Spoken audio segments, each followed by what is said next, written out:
Mini यार्डमधले हे झाडं, काही झाडं जे आहेत ते पाण्याअभावी वाळलेले आहेत. आता पाण्याअभावी म्हणजे कसं काय की वारंवारता जी असते पाणी देण्याची,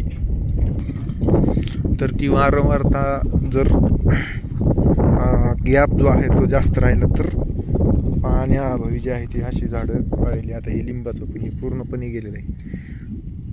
तर ह्याच्यात एक आहे की समजा टँकरची उपलब्धता जास्त असेल तर ह्या झाडांना जे आहे ते वाचवायला थोडंसं मदत होऊ शकते. आता जर तसं पाहायला गेलं तर फार काही असे काही नुकसान नाही आहे झालेलं.